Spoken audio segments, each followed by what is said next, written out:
Ça m'est arrivé avec des ados, oui, par le passé. J'ai eu à intervenir lorsque une personne, justement, avait une intention, en tout cas, qui pouvait être dangereuse pour elle, en tout cas. C'est très dur face à la détresse d'une personne qui a plus d'espoir d'amélioration.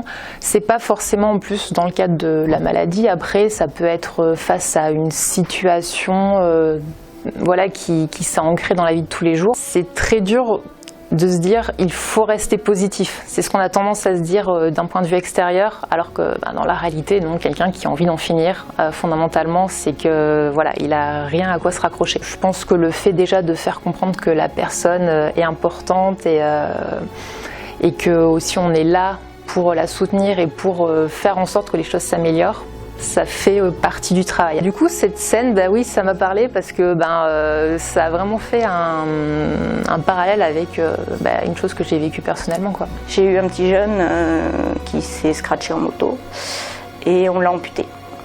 Donc à 18 ans, quand on vous ampute, c'est un peu la fin de votre vie.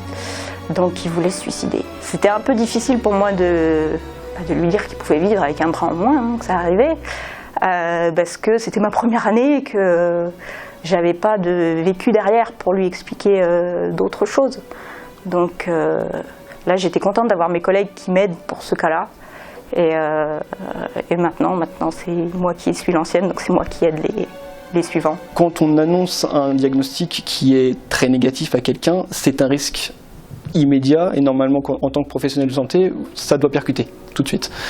Quand vous allez dans une maison de retraite par exemple, la première chose qui vous choque, c'est que toutes les fenêtres sont scellées. Si vous les ouvrez, au pire des cas, vous les ouvrez de cette manière, mais vous ne les ouvrez pas comme des fenêtres normales pour éviter de permettre à un corps de passer, pour éviter ce genre de choses. Donc nous, on est obligé de faire attention à ça.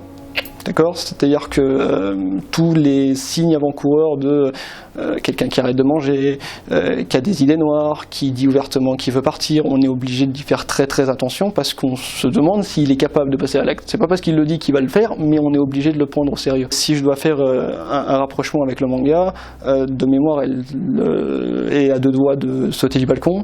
Dans la réalité, votre patient n'accède jamais à votre balcon. Là, dans le cas du manga, effectivement, Sakura pouvait pas rester à rien faire en voyant ce qui se passait. Fallait qu'elle réagisse.